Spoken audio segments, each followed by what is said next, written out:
Vambora! Lima, no Santos. Aparentemente é só especulação, mas quando aparece muita especulação, enfim, pode ser que envolva Soteldo no negócio, a gente vai entender um pouco melhor a situação.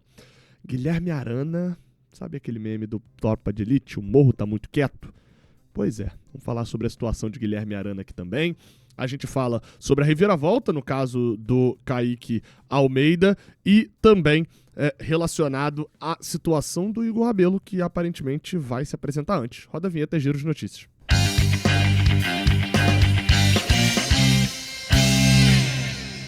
Eu sou Gabriel Amaral, não esquece de se inscrever aqui no Raiz Tricolor para dar aquela moral, tá? E eu não vou começar a rimar Gabriel Amaral com dar aquela moral. Aconteceu sem querer, ok? Vamos falar aqui, deixa o like, se inscreve, né, aqui no canal e vamos embora. Cara, vamos a gente poder falar sobre as notícias. Eu vou abrir falando com uma reviravolta que acabou acontecendo no caso do Kaique Almeida, o zagueiro da base do Fluminense, zagueiro jovem e que tem 20 anos, vai completar 21 ao longo do ano que vem, ou seja, não tem mais ano de sub-20. As primeiras informações davam conta de que o jogador ficaria no Remo para 2025, para 2026, ele já está emprestado no Remo, foi titular por lá, e aí beleza, as primeiras informações, ele vai ficar no Remo mesmo, vai continuar emprestado por lá. E aí depois surgiu uma outra informação falando que o Kaique Almeida, dizendo que o jogador iria para o Mirassol. E que, inclusive, isso teria ali parte da negociação relacionada aos gêmeos. Então, o Kaique Almeida, ao invés de ser emprestado para o Remo, seria emprestado para o Mirassol. E eu, na época, até falei, uma boa, o cara vai jogar Libertadores, etc.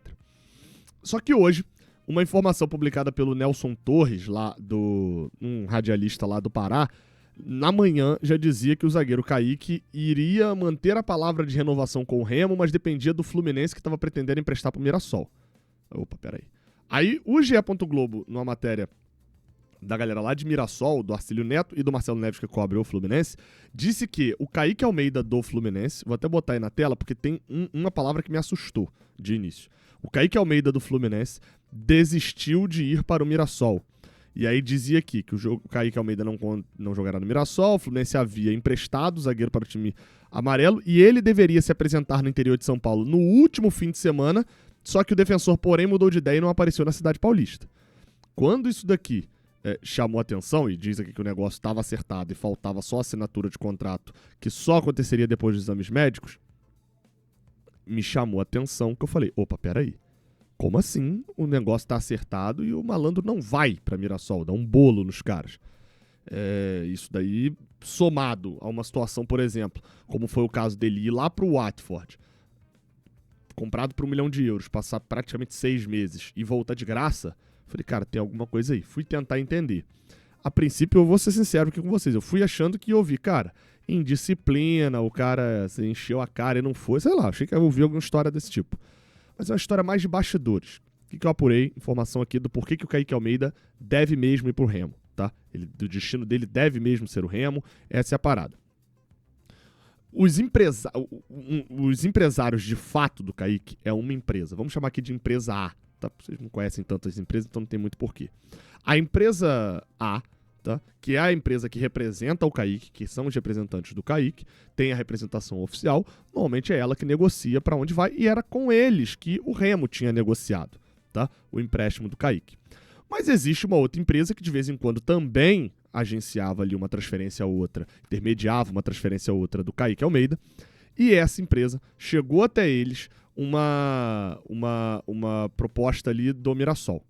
E essa empresa fechou com o Mirassol, sem saber que ele estava palavrado com o Remo. Então, basicamente, é uma briga de empresários, de empresas, tá? E no final das contas, o Kaique e todo ali o staff principal dele se reuniram com o Remo, porque já tinham dado a sua palavra para o Marcos Braz, que é o diretor de futebol do Remo, e decidiram ficar lá no clube do Pará. Obviamente, além do honrar a palavra, tiveram outras questões. Primeira delas, o Remo cobriu a proposta salarial que o Mirassol tinha feito para ele ir para lá. E o outro ponto, aí já é uma coisa mais da parte prática da situação. O Kaique Almeida é um zagueiro de 20 anos, faz 21 nessa temporada, ele não tem mais idade de base. Um jogador que já sobe, já sai do sub-20, sem ter jogado nenhuma partida no futebol profissional do clube que o revelou, já começa em baixa. E há, no staff do Kaique Almeida, a noção de que, para ter uma carreira no Fluminense, uma carreira em alto nível, ele precisa de jogos, de minutos. E indo para o Mirassol, apesar da grande visibilidade que o Mirassol terá na Libertadores, o Kaique Almeida não tem garantia de que ele terá visibilidade no Mirassol. Então essa é a situação. O Mirassol não é um time de camisa, de mídia, de torcida, a ponto de, se o Kaique Almeida é contratado hoje pelo Cruzeiro, todo mundo já fica conhecendo o cara automaticamente, mesmo sem ele jogar muito, a torcida toda do Cruzeiro. No Mirassol não é bem assim, ele precisa estar em campo lá para ter essas oportunidades de Libertadores. E no Mirassol ele estaria chegando numa equipe que está se reformulando para a temporada, não teria segurança de jogar. No Remo ele tem. Ele termina a temporada como titular e por lá, na pior das hipóteses, remontando uma equipe para a Série A, ele vai ser primeiro reserva. Então, a ideia e até uma pessoa que eu estava conversando, estava falando o seguinte, cara, realmente, quem volta de empréstimo e joga é o Wellington Nem. O Luan Freitas, por exemplo, fez um bom final de semestre ali no Juventude e não deve ter oportunidade. Então, essa foi a situação. Aí, a outra pergunta que acho que muita gente me fez ao longo do dia, eu falei isso, eu tava ao vivo no canal 20 na hora que eu tava apurando isso, eu falei isso por lá e soltei no Twitter também. Muita gente me fez a pergunta, cara, isso interfere na negociação dos Gêmeos? Porque se tinha a ver... Não, porque não eram negociações casadas. Eram negociações que tinham a ver porque eram entre os mesmos clubes. Mas não era que o Gêmeos veio emprestado, veio pro Fluminense, até porque o contrato com o Gêmeos já está assinado. Então, falei com uma pessoa do Fluminense que me garantiu, cara, não muda nada na negociação do Gêmeos e a saída do Kaique pra lá ou pra cá. Beleza? Então vamos para as próximas notícias. A gente fala aqui também de uma notícia que saiu lá no Diário do Peixe, uma matéria da Laura Marcelo e do Lucas Barros. O Diário do Peixe afirma que o Santos consultou a situação do meio-campista Lima, do Fluminense. Diz aqui que o Santos realizou essa consulta e que o jogador de 29 anos é visto no Santos como uma opção interessante pela versatilidade no meio de campo e também pela experiência em competições de alto nível. Embora até o momento o Santos não tenha feito qualquer proposta para o Fluminense. Diz que um ponto que pode ser utilizado ali como trunfo, que está aí na matéria, é o fato de que o Fluminense comprou o Soteldo do Santos e está pagando parcelado. Então, se está pagando parcelado, ainda tem valores a pagar, né? Como o Santos ainda tem valores a receber, pode influenciar numa conversa para uma venda do Lima abatendo na dívida que o Fluminense tem pelo Soteldo. É dívida? Tá sem pagar? Aparentemente não. Porque às vezes a galera que acha que dívida é compromisso de pagar não honrado. E não, gente. Tem dívida que está em dia. E é normal. Todo mundo que tem um cartão de crédito tem uma dívida com a operadora de cartão. Você não pode ficar em atraso, né? Diz que o nome do Lima já esteve em pauta no mercado recentemente, que o São Paulo demonstrou interesse, via com bons olhos a mudança de ares o Lima, dependendo ali do projeto apresentado. Essa demonstrar interesse do São Paulo, eu não consegui confirmar ainda no São Paulo nem no Fluminense, mas foi uma notícia da Raíza Simplício que tem bastante fonte, então, né, pode ter sido algo ali mais simples assim do que necessariamente um desejamos contratar de fato. Isso aqui dá uma raiva, né, cara? O clube carioca se comprometeu a pagar 30 milhões e meio ao Peixe de forma parcelada pelo Soteldo. Isso é uma bizarrice completa. E detalhe, esse valor aqui é sem o tal do bônus da compra dos outros 50%, né? Que ainda tem isso ainda, que segundo o GE. Globo vai entrar agora. O Fluminense vai passar a ter 100% do Soteldo agora na virada do ano e vai ter que pagar mais 2 milhões de dólares, enfim. Mas vamos lá, tá? A situação do Lima é a seguinte. É uma informação, eu não tenho informação sobre isso, então não vou entrar no contexto aqui de informação. Tô tentando apurar algumas coisas ali relacionadas ao Lima, porque é uma incógnita pra mim. Mas vou, de maneira bem rápida, porque, né, pra não ficar repetitivo, vou repetir um pouco do que eu falei no outro vídeo onde eu falo da proposta do São Paulo. O Lima tem valor no mercado. Você pode não querer que o Lima fique pro ano que vem, isso é totalmente justo, é uma análise de futebol. O que você não pode querer é que o Fluminense se livre do Lima. Já é o terceiro time que surge notícias querendo o Lima. É claro, para ele ter valor efetivamente, a proposta precisa vir. Não adianta ter o valor de mercado e ninguém querer pagar. Mas o Lima é um jogador que tem valorização no mercado. Nenhum jogador que desde 2020 praticamente joga sempre como titular ou com mais de 40, 50 jogos por ano, jogando Série A, no time pequeno sendo destaque, no time grande sendo uma peça importante. Nenhum jogador desse fica parado no mercado sem valer alguma coisa. No mercado inflacionado como tal, o valor do Lima é alto. Se você me perguntasse se eu gostaria que agora o Fluminense desse o Lima mais 3 milhões de dólares pelo Soteldo, eu provavelmente diria não. Tá? Mas a gente já assumiu a dívida com o Santos. E se a gente conseguir abater com um jogador que o provável é que em 2025, 2026, né, já tenha passado o seu tempo no Fluminense, aí eu acho interessante, claro, dependendo do valor. Vamos tentar descobrir aí se o Santos vai de fato fazer uma proposta. Até o momento, como diz o Diário do Peixe, não passou de sondagem. Bem, a gente fala aqui rapidamente sobre Igor Rabelo, matéria do GE. Globo, de que o Igor Rabelo se reapresentará no Fluminense no dia 2, para ser reavaliado pelo Zubeldia, que já vai estar treinando nesse início. Obviamente, tá de olho no esvaziamento da zaga, né?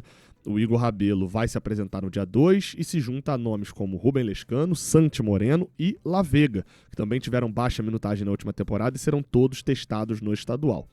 Existe uma informação que eu falei, e aí até alguns entenderam um pouco diferente, que não é que o John Kennedy vai se reapresentar no dia 2. Interessa ele se reapresentar, ele quer se reapresentar no dia 2, pelo menos foi a apuração que eu apurei dele ter falado isso para pessoas próximas. Se isso vai acontecer mesmo ou não, aí é uma outra história que ele pode mudar de ideia também. Mas ele tinha manifestado esse interesse de se reapresentar mais cedo. E aí o Igor Rabelo se torna um contexto porque o cara pouquíssimo atuou ao longo de 2025, praticamente nada, e é um jogador que tem no setor dele foram embora Thiago Silva, Manuel, Thiago Santos e ainda tem proposta pelo Freitas. Ou seja, o cenário está aberto para aquele que primeiro chegar e pegar a camisa já vira titular. Então, pelo menos, demonstra algum interesse, já que nos últimos 4, 5 meses, praticamente nenhum, a gente teve 2 treinadores e nenhum deles botou o Igor Rabelo para jogar. Vamos lá, a gente fala sobre... e lembrando, tem o Gêmeos que acabou de chegar também, né? Tava falando de quem vinha do ano passado para esse. A gente fala, a última notícia é sobre o Guilherme Arana. Tô tentando apurar sobre isso também. Cara, eu sei que você não aguenta mais falar sobre o Guilherme Arana, né? Pois é, eu também não. Eu quero que essa contratação seja fechada logo o mais rápido possível. Mas diz uma matéria da Itatiaia, do Henrique André e do Rômulo Giacomin, que o Atlético está aguardando uma definição entre Arana e Fluminense para concretizar a venda do lateral. Ou seja, não é mais entre Atlético e Fluminense, não. Nem entre Atlético e Arana. A tendência é que o lateral venha para o Fluminense, mas nesse momento não tem martelo batido e que o movimento de mercado deve render 5 milhões de euros ao Atlético Mineiro, né? O preço ali 32 milhões de reais. E aí chama atenção o fato de que aqui diz na matéria de que os clubes avançaram nas tratativas, o jogador conversa, mas ele deve se reapresentar na Cidade do Galo sexta-feira. Então, assim, novamente, estou tentando atualizar a situação, porque da última vez que eu apurei, a confirmação era, olha, inclusive eu ouvi esse recado de, olha, se não acontecer, vai ser uma das maiores reviravoltas que vai acontecer aí de negociações do Fluminense nos últimos tempos. Então, está tudo muito alinhado. Estou tentando entrar em contato. Como eu falei lá no início, o Morro está muito quieto, né? A gente liga, não consegue nada, a gente manda mensagem, ninguém responde. Tentando descobrir qual é o detalhe que está fazendo travar a negociação do Arana entre Fluminense e Atlético Mineiro. Eu falei isso num vídeo, creio eu que no domingo. Falei, olha, a notícia era que estava muito perto. E eu sou responsável pelas notícias que eu dou. A notícia era que estava muito perto. A partir do momento que está muito perto, vai passando o dia e não tem definição, aí a notícia passa a ser, tá muito perto há muito tempo, o que aconteceu que não fechou? E é nesse estágio que a gente está nesse momento. Claro, vamos tentar descobrir qual é esse detalhe, porque isso agora passa a ser responsabilidade nossa, né? Não é mais da galera do Galo, né? O Galo já aceitou. Agora isso é responsabilidade nossa fechar com a Arana. Vamos tentar descobrir isso. E descobrindo, você sabe, jornalista ele é curioso e fofoqueiro, porque ele é curioso para poder descobrir. E fofoqueiro porque o que ele descobre, ele conta. Se inscreve aqui no canal, eu prometo te contar se eu descobrir. Tamo junto, até a próxima. Valeu.